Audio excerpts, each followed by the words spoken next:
Selamat datang para pecinta anime dan manhwa. Hari ini admin akan menceritakan alur cerita bergenre isekai. Tapi sebelum ke pembahasannya, bolehlah like dan subscribe terlebih dahulu.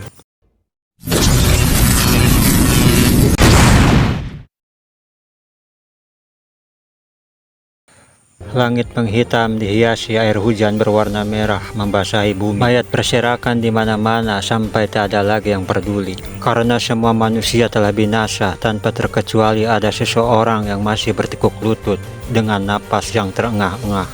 Dia tidak percaya apa yang telah dilihatnya saat ini. Teman, sahabat, dan semuanya tumbang dalam pertempuran itu. Lalu dia bergumam dalam benaknya, kenapa semuanya harus mati? Kemana mereka yang masih hidup? Tanpa sadar terdengar dari belakang suara yang tidak asing baginya. Dan ternyata itu adalah pemimpin pasukan monster yang telah ditumbangkannya saat itu. Dan monster itu bernama Ahayut, bertubuh besar serta bersayap. Ahayut mengatakan betapa cerobohnya kalian datang hanya untuk membersihkan kami. Lalu Ronan menoleh dan sangat kesal, kenapa kau masih hidup? Bukankah kau telah mati barusan? Lalu Ronan pun bergumam pada dirinya sendiri, kenapa monster seperti ini ada di dunia ini? Dan datang ke Kaisaran 20 hari yang lalu bersama prajuritnya, membuat malapetaka yang tanpa alasan, yang tidak diketahui. Lalu Ronan menginjak wajah Ahayut itu dengan penuh kemarahan. Karenamu semuanya hancur, ucapnya. Namun Ahayut hanya mengatakan, jangan khawatir, aku tidak akan bertahan lama. Lalu Ronan pun senang atas perkataan Ahayut itu dan mengatakan itu lebih baik dan kau pun akan menyusul temanmu itu. Yang dimaksudkan Ronan adalah seekor naga merah yang dia kalahkan dulu. Lalu yang lainnya dikurung dalam keabadian oleh seorang Lorehon. Namun Ahayut hanya tersenyum menyeringai bahwa semua yang dilakukan manusia hanyalah sia-sia saja. Karena anak-anak bintang saling berbagi walaupun dimusnahkan bersama mereka. Nyatanya orang yang disebutkan sangatlah kuat sepertimu Ronan, dan kau pun akan menghilang, tidak akan di sini lagi. Lalu kata-kata Ahayut dipotong dengan nada penuh amarah yang besar. Kau bicara apa? Aku masih di sini dan tetap berdiri. Dan kau jangan menyatakan hal yang tidak perlu. Tapi Ahayut tetap saja bersikap biasa meski nyawanya ada di tangan Ronan saat ini. Lalu Ahayut berkata, jangan terburu-buru. Aku tahu hidupmu tidak akan lama lagi karena sudah mencapai batas akhir. Dan kau memang hebat Ronan, kau pasti sering berlatih. Lalu Ronan menodongkan pedangnya ke leher Ahayut. Ahayut tahu Ronan adalah penghalang besar untuk keinginan mereka yang lama diimpikan. Namun semakin lama Ahayut berbicara, Ronan pun semakin meledak-ledak dan ingin mengayunkan pedangnya. Sebelum pedang itu sampai ke lehernya, Ahayut tetap saja mengancam bahwa dunia akan segera binasa ditelan cahaya dan menghilang. Lalu percakapan itu pun berakhir setelah Ronan menebas lehernya hingga terpental bagaikan bola bisbol yang dipukul keras. Setelah semuanya berhasil dikalahkan, dia pun berjalan menghampiri teman-temannya yang telah gugur. Dengan tatapan penuh kesedihan yang ditemani air hujan serta darah yang berceceran di wajahnya, Ronan pun mengenang kembali di mana saat itu dia dan teman-temannya bercanda ria dalam pelatihan sampai menjadi seorang kopral saat ini. Ronan menatap tumpukan mayat yang berserakan, diantaranya pengguna aura atau ksatria pedang yang memakai mana. Lalu Ronan merenung dan bertekuk lutut karena kesedihannya dan mengatakan, kenapa kalian tidak melarikan diri? Ronan beranggapan Ahayut itu bukanlah lawan yang mudah dikalahkan. Terlebih Ahayut berbadan raksasa dan mampu terbang. Dan Ronan mengatakan teman-temannya bodoh dan bodoh, ucap Ronan sambil menangis. Karena mereka bertindak ceroboh dan menganggap diri mereka kuat sehingga Ronan merasa kesal. Terlebih Ahayut bisa membelokkan pedang aura dengan mudah karena mereka menganggap monster itu dan Ahayut sama saja. Dan Ronan merasa gagal dan penuh penyesalan karena tidak bisa mendisiplinkan mereka yang di garis depan sejak awal. Dan mungkin mereka tidak akan mati dengan mudah. Ketika Ronan menangis membungkuk, terdengar seseorang berteriak minta tolong. Sontak Ronan pun terkejut mendengar suara itu. Setelah dihampirinya, Ronan tersengang melihat keadaan yang masih hidup. Akan tetapi salah satu tangannya telah terputus oleh sabetan pedang. Lalu Ronan pun mendekat seraya memanggilnya Komandan Agung, dan dia pun sangat bersyukur karena komandannya masih hidup. Akan tetapi Ronan baru sadar dengan salah satu tangan komandannya sehingga membuat Ronan diam sejenak karena terkejut. Lalu komandannya berbicara, "Jangan mendatap begitu. Kita sebagai petarung kekaisaran harus bisa bertahan dalam kondisi apapun. Tapi yang terpenting, bagaimana Ahayut? Apa sudah mati?" ucap kepada Ronan. Ronan pun memberitahukan, "Ahayut sudah aku bunuh, bahkan tubuhnya tidak jauh dari sini." Lalu komandan yang bernama Ades pun mengucapkan terima kasih kepada kopral yang bernama Ronan dengan napas yang tersendak-sendak. Lalu Ronan sontak meminta sebuah permintaan sebagai hadiah atas jasanya.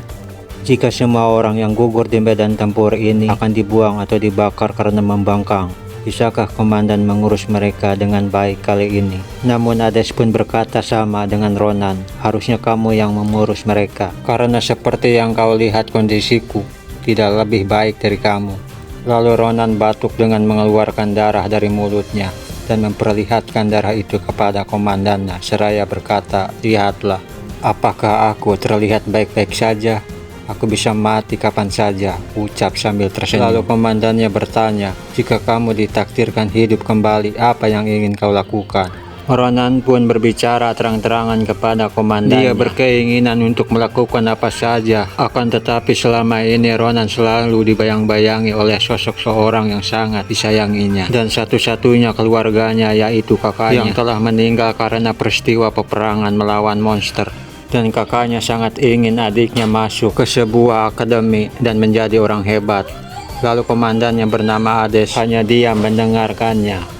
Lalu Ronan pun melanjutkan pembicaraannya bahwa dia sekarang akan menyusulnya di surga, karena sekarang aku pun akan mati. Di saat komandan Ades mau bertanya, tiba-tiba hujan berhenti, langit pun mendadak cerah. Mereka menatap ke langit dan ada apa ini? Kenapa hujan mendadak berhenti dan badai pun berhenti secara bersamaan? Dengan penuh kekhawatiran mereka pun terkejut menatap langit. Muncul sosok makhluk raksasa yang mempunyai 8 sayap, berbeda dengan Ahayut yang dikalahkannya, bahkan lebih dari 10 makhluk. Karena seperti yang mereka ketahui, melawan satu Ahayut saja hampir membunuh mereka berdua dan para prajurit hingga tewas mengenaskan. Lalu Ronan bergumam bagaimana mereka bisa muncul tiba-tiba, dari mana mereka muncul. Komandan pun seluruh tubuhnya menggigil seakan mereka tidak percaya.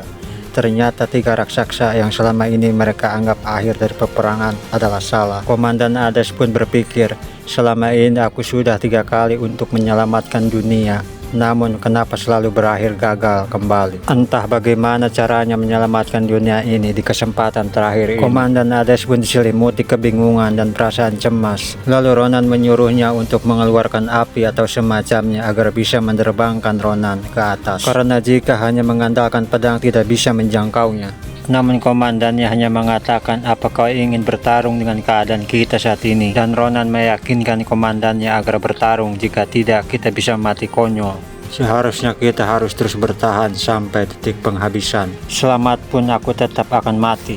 Sang komandan menatap dengan wajah pucat, bagaimana dia tidak menyerah walaupun keadaannya sangat buruk. Lalu komandan teringat dengan kesempatan terakhirnya dan beranggapan Ronan pasti bisa menyelamatkan dunia ini di kesempatan terakhir ini. Karena komandan sudah 3 kali gagal untuk menyelamatkan dunia dan berpikir saatnya pasti bisa untuk Ronan menyelamatkan dunia. Di saat Ronan berteriak, komandannya tiba-tiba menciumnya hingga membuat Ronan kaget. Tapi ternyata di dalam mulutnya ada bola kristal. Sampai Ronan bertanya, "Apa yang kau berikan kepadaku? Apa yang kau taruh di mulutku?" Lalu komandannya berbisik kepada Ronan. Lalu Ronan bertanya, "Apa yang kau bicarakan, komandan? Aku tidak mengerti sama sekali."